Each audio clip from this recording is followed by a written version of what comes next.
Bonsoir, mesdames et messieurs. Merci de nous rejoindre sur la première chaîne panafricaine et bienvenue dans cette émission.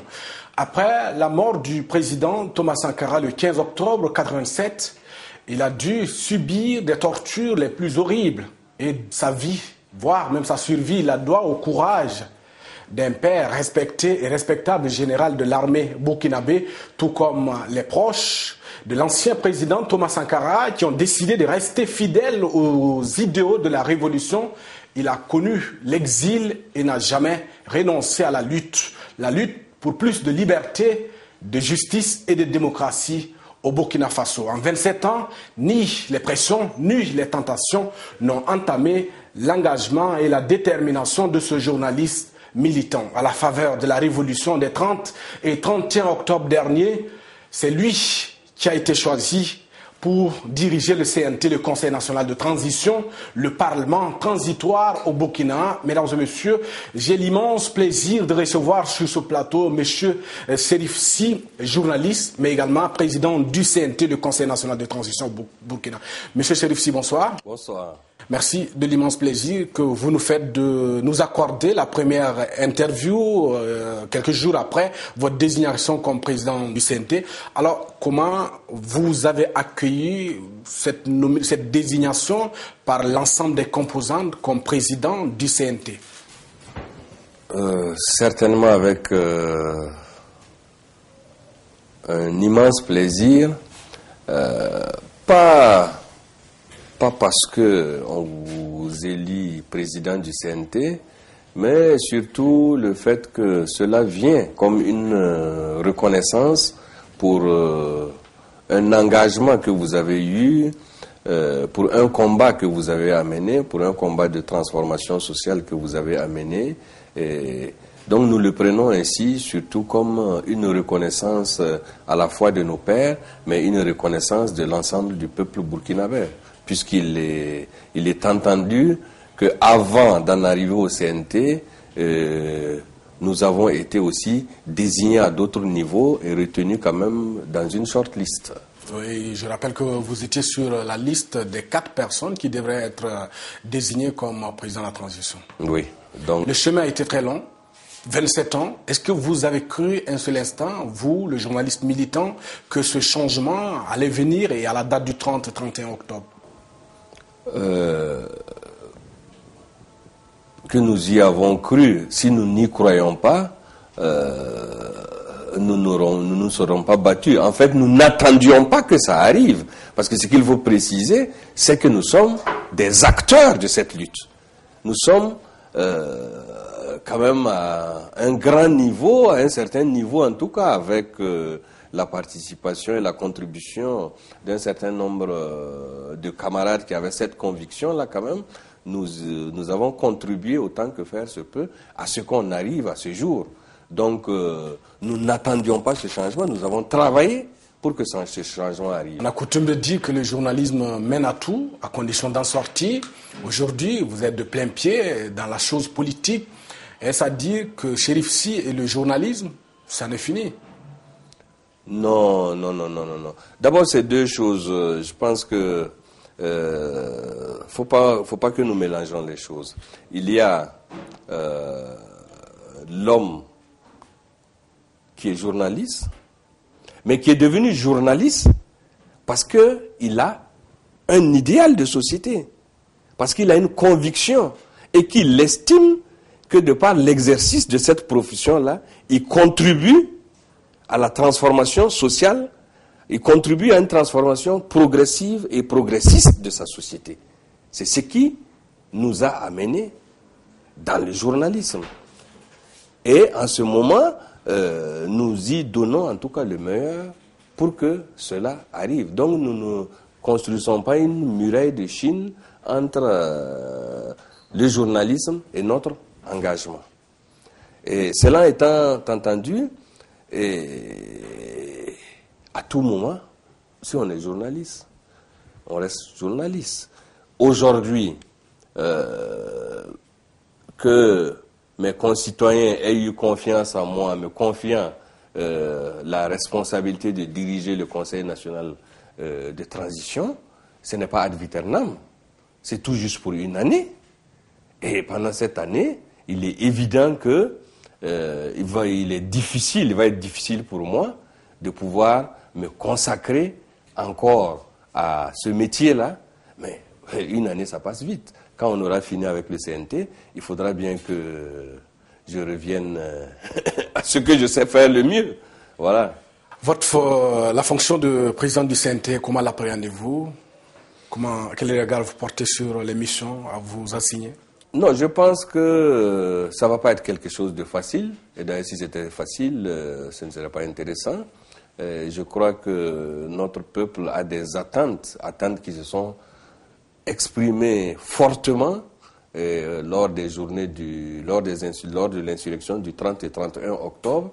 Et il faudra répondre à ces attentes-là au plan législatif.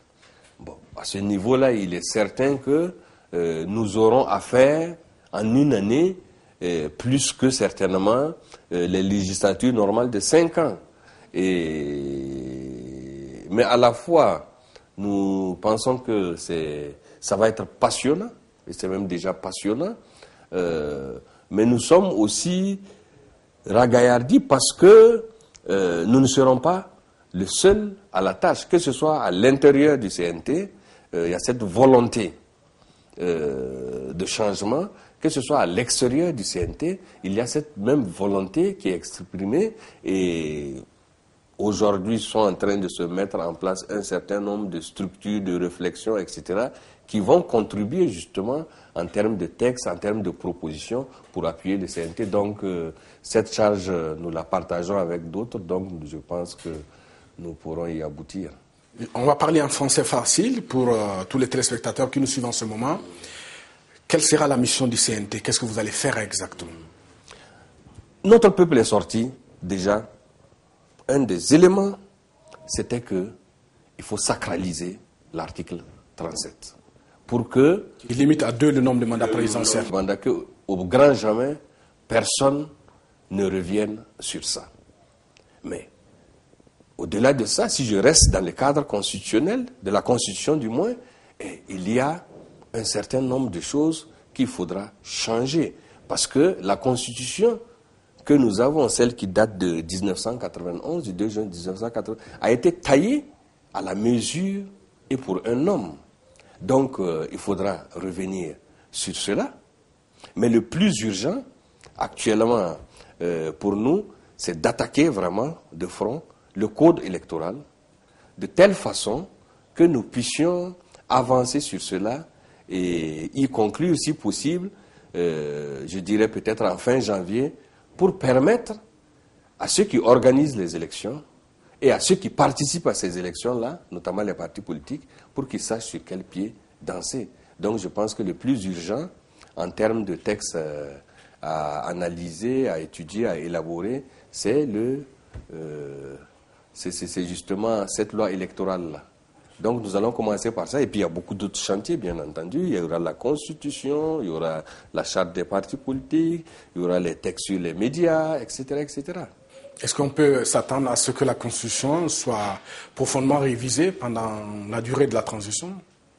Je pense que cela correspondrait à la volonté exprimée par le peuple. Les discussions auront lieu.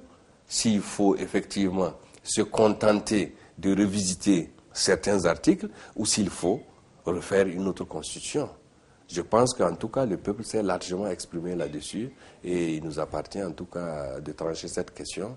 Dans tous les cas, la constitution actuelle ne peut plus correspondre à ce que nous voulons. Pour certains, la Constitution en l'État consacre trop de pouvoir dans les mains d'un seul homme, le président de la République, et ils évoquent l'idée finalement de réduire les pouvoirs en transférant certains pouvoirs vers le Parlement. Est-ce que pour vous, en créant un régime semi-présidentiel, est-ce que pour vous c'est une bonne chose? Non, moi, je poserais le problème différemment.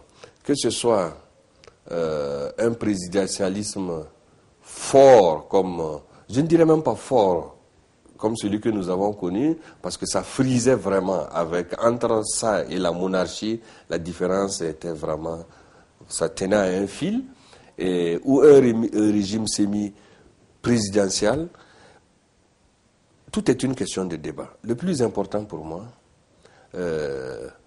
quand nous devrons ou quand nous devons rédiger une constitution, il faut que à chaque phrase, à chaque article, nous nous rappelions qu'il y a une force et que cette force-là s'appelle le peuple. Si cela correspond aux aspirations du peuple, tant mieux. Si cela ne correspond pas aux aspirations du peuple, soyez-en sûrs qu'à un moment donné ou l'autre, ça va craquer quelque part.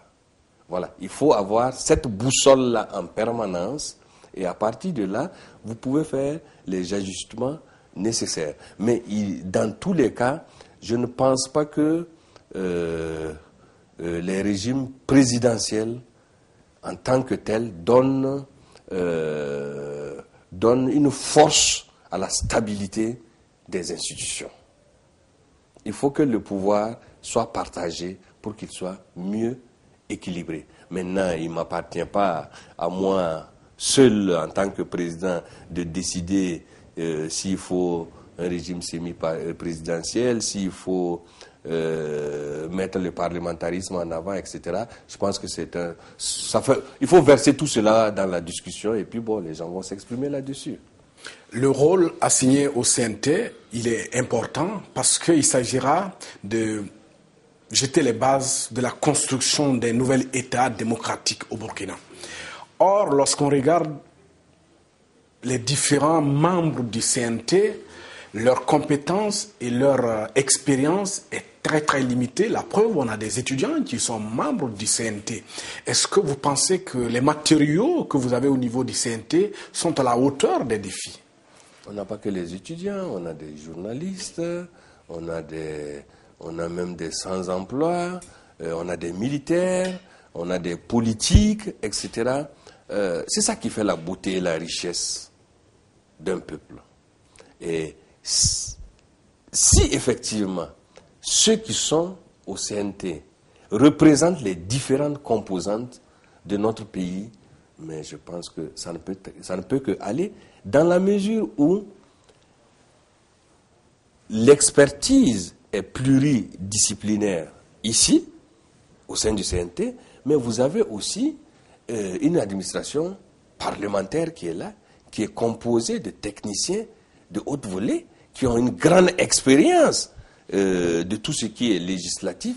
Mais comme je vous l'ai dit déjà aussi, aujourd'hui, nous sommes en train de mettre en place au niveau de ce pays-là, au niveau de l'élite, au niveau de l'intelligentsia, un certain nombre de structures qui vont réfléchir aussi sur des textes pour justement faciliter, qui viendront en appui au CNT en termes de propositions de textes. Donc, l'un dans l'autre, je pense que ce soit à l'interne ou à l'externe, les compétences, il y aura une synergie entre les différentes compétences et nous pourrions élaborer quelque chose qui corresponde.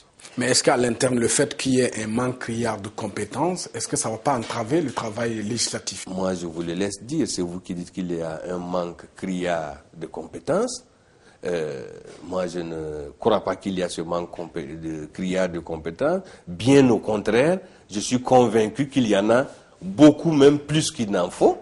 Et je le dis, il n'y a aucune école.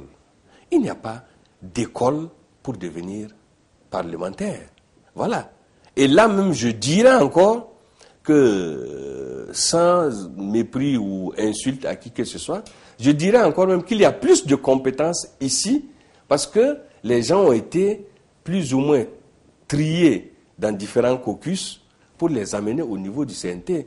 Dans le cadre d'élections, c'est monsieur tout le monde participe à des élections. Si c'est dans un cadre normal, dans une démocratie, monsieur tout le monde participe à des élections. Et s'il est élu, je ne pense pas qu'on lui demande son CV, etc., etc. Donc moi je pense que là plutôt, nous avons vraiment de grandes compétences qui sont là et qui vont être d'une grande plus-value. Sur la question de la transition, lorsqu'on regarde un peu les différents responsables à la tête des institutions de la transition, il y a très peu de figures emblématiques de la révolution, au point que certains n'hésitent pas à dire que la révolution n'a pas profité à ceux qui l'ont enclenchée. Quel est votre point de vue? Qu'est-ce que vous appelez une figure emblématique de la révolution? Par exemple, lorsqu'on regarde le président de la transition, le Premier ministre, ils n'ont pas participé à la lutte. Il n'y a que vous qui avez participé à la lutte. Les autres n'ont pas participé. Mais c'est quand même ceux qui ont participé à la lutte, qui ont mis en place, en ce qui concerne le chef de l'État, c'est quand même ceux-là qui ont participé à la lutte, qui ont mis en place un comité de désignation du chef de l'État. Et s'ils ont désigné le chef de l'État, c'est qu'ils estiment qu'il a les compétences requises, qu'il a toute l'aptitude la plus large possible pour diriger la transition. Donc, autant, je ne peux pas douter de ce comité de désignation-là, parce qu'elle était bel et bien composée par les insurgés. Des insurgés y étaient aussi. Donc, je ne doute pas que s'ils ont choisi le chef de l'État, ils savent pourquoi ils l'ont choisi. Maintenant, le chef de l'État a toute l'attitude aussi de mettre en place son gouvernement. S'il a décidé de désigner son Premier ministre, bon, je ne vois pas à quel titre nous pouvons nous permettre de dire si c'est le Premier ministre qu'il faut ou qu'il ne faut pas. Mais dans tous les cas, que ce soit le chef de l'État, que ce soit son Premier ministre, que ce soit le président du CNT, je reste convaincu que si dans l'exercice des missions qu'on les a confiées, ils ne vont pas tous les trois dans le sens que le peuple veut, mais le même peuple qui les a mis là ne se gênera pas pour les dire au revoir. Vous étiez là pendant l'insurrection, vous avez vu comment notre peuple s'est exprimé. Je ne pense pas que ce peuple-là reculera devant qui que ce soit ou devant quoi que ce soit. Si les missions qu'ils ont confiées à ces responsables-là, ils ne les mènent pas normalement, mais le peuple s'exprime. Faites confiance au peuple. Mais donc pour vous, cette configuration reflète les aspirations de la révolution? Non, vous savez, les aspirations de la révolution sont nombreuses. Comme on le dit, vous pouvez dormir sur la même natte et ne pas faire les mêmes rêves. Il faut prendre toutes ces aspirations en compte. Lorsque nous sortions, il y avait des insurgés qui se seraient contentés simplement du retrait de la fameuse loi de modification de l'article 37 qui était contestée.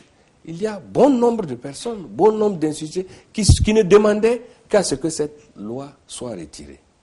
Il y a d'autres aussi qui, pour eux, cette loi venait permettre à un certain nombre de conditions de se réunir, aussi bien subjectivement qu'objectivement, pour faire partie du régime. Et d'ailleurs, du reste, nous nous situons dans ce cas. Et voilà donc. Et il y a aussi, vous avez aussi d'autres qui, en fait, exigeaient une meilleure gouvernance, exigeaient la justice. Donc, c'est la conjugaison de toutes ces attentes, de toutes ces aspirations-là qui font qu'on est là. Maintenant, d'un point de vue théorique, d'un point de vue intellectualiste, on peut estimer que cette révolution est inachevée. Mais de la manière dont je viens de vous décrire les différentes aspirations, cela vous démontre aussi qu'il n'y a pas eu une réflexion préalable, il n'y a pas eu un état-major de l'insurrection, en tout cas un état-major commun qui a été mis en place et avec un objectif précis. S'il y avait eu cet objectif-là, et s'il y avait eu cet état-major, il est évident qu'à la minute même où Blaise Compaoré quittait le pouvoir, vous avez un gouvernement insurrectionnel qui est mis sur place. Comment voyez-vous votre cohabitation avec l'exécutif? Dans les normes, les pouvoirs sont séparés. Vous avez l'exécutif, vous avez le législatif d'un côté, et que chacun doit agir au mieux pour nos populations. Donc, théoriquement, en tout cas, dans le respect de l'indépendance de de toutes les institutions, chacun doit savoir où se tenir. Mais nous sommes dans une situation exceptionnelle, très exceptionnelle, à courte durée, où il faut avoir beaucoup de résultats. Et si vous tenez compte de cela, il sera difficile que l'exécutif et le législatif, même pour reprendre un terme qui vous est propre à vous et à moi, même si c'est en off, ils devront communiquer. Ils devront forcément communiquer. S'ils ne communiquent pas, il y aura un problème. Alors, quelle appréciation faites-vous des premiers pas de l'exécutif? Aujourd'hui, il y a eu beaucoup de décisions, beaucoup de déclarations. Laquelle, par exemple? Par exemple, la décision d'exhumer la tombe de Thomas Sankara, la décision de rendre justice à Thomas Sankara, de faire toute la lumière sur les conditions de son assassinat. Je vous ai dit, si vous m'avez bien écouté, que celui qui va s'amuser à ne pas prendre en compte l'aspiration de ceux qui sont sortis les 30 et 31, il aura des problèmes. La plupart, nous n'avons pas fait de statistiques, mais la plupart de ceux qui sont sortis lors de ces journées chaudes-là avaient moins de 27 ans. Donc ils sont nés sous le régime Compaoré. Ils n'ont connu comme président que M. Blaise Compaoré. Mais ils avaient tous la même chose à la bouche. Ils sortaient au nom de Thomas Sankara. Et cette phrase revenait, cette citation de Sankara revenait chaque fois: tuer Thomas Sankara et des milliers de sankaristes naîtront. Les journées des 30 et 31, c'était les enfants de Thomas Sankara qui étaient là.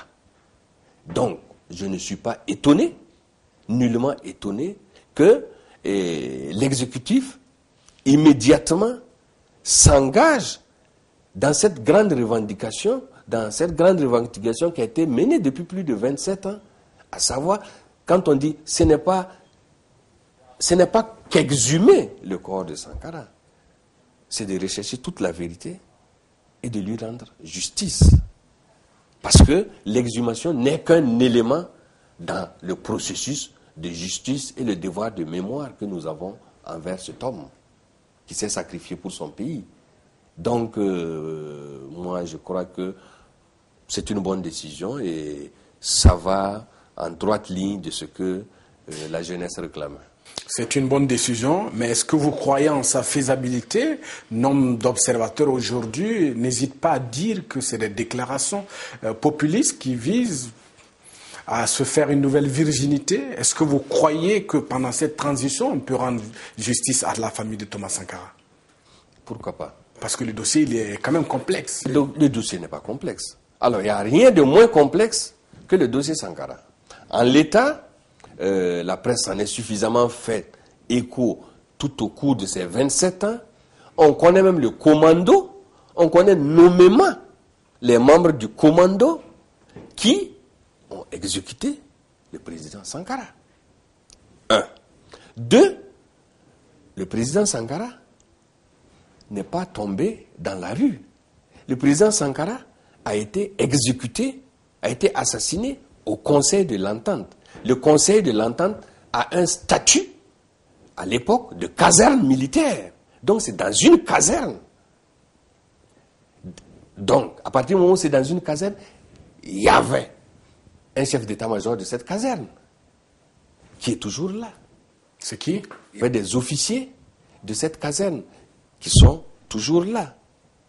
Et il y avait un premier responsable qui est toujours là, même s'il a quitté le pays. Donc je vais dire, on a nombre d'acteurs qui sont quand même toujours vivants. Il y en a qui sont au pays, il y en a qui ont fui, mais ils sont là. Donc facilement, il suffit que la justice s'ébranle effectivement, fasse son travail normalement, et je pense que les choses vont aller vite.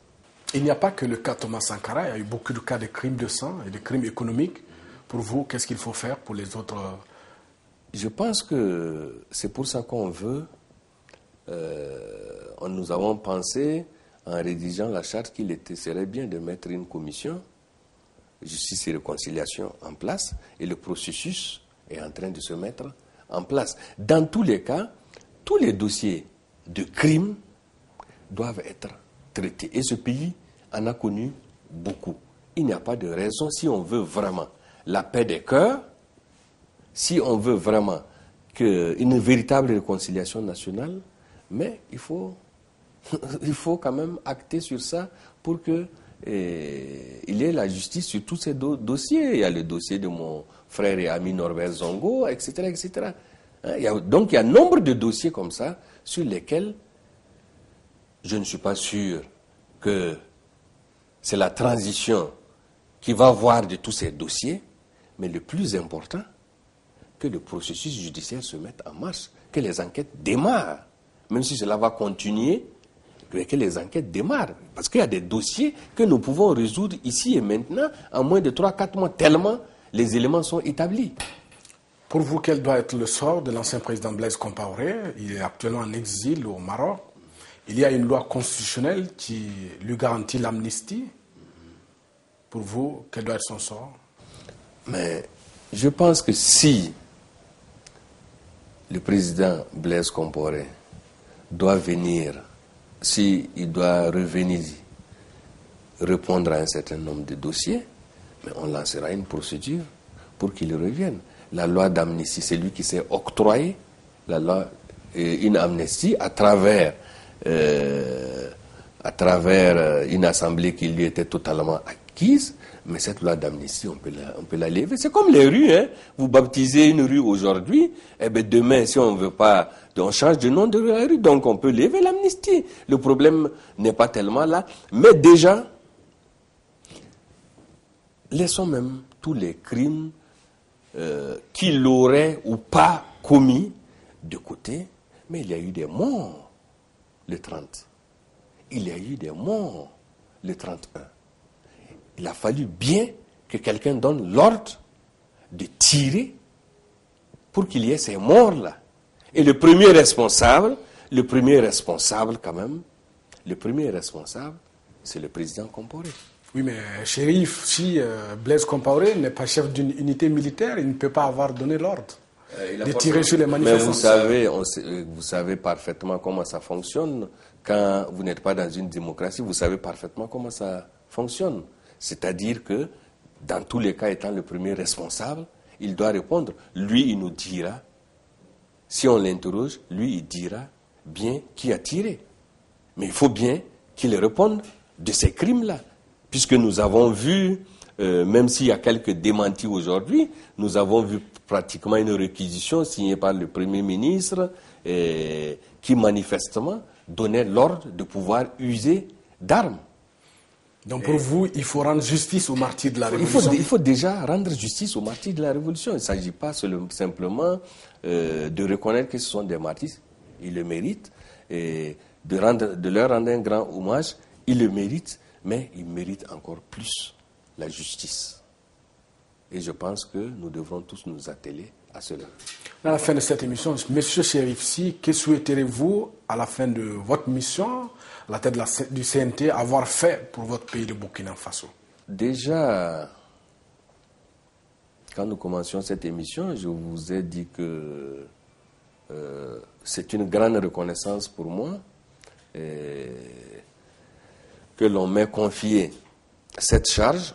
Je suis un croyant, je ne peux pas penser que c'est de par simplement mes capacités ou de par simplement mon combat. Je pense que il y a une main divine, c'est la volonté de Dieu aussi, et nous souhaitons que cette volonté divine-là nous éclaire et que à la fin de notre mandat, tous ceux qui nous ont fait confiance, qui nous ont placé cette charge-là, puissent dire oui, vous avez bien travaillé, que notre peuple nous le reconnaisse.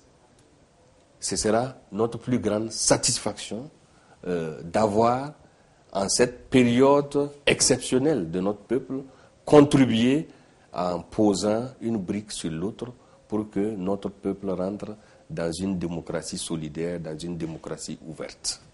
M. Cherifi, merci d'avoir accepté notre invitation. Merci beaucoup. Mesdames et messieurs, ainsi prend fin cette émission. Merci à vous de l'avoir suivi. Très bonne suite de programmes sur la première chaîne panafricaine.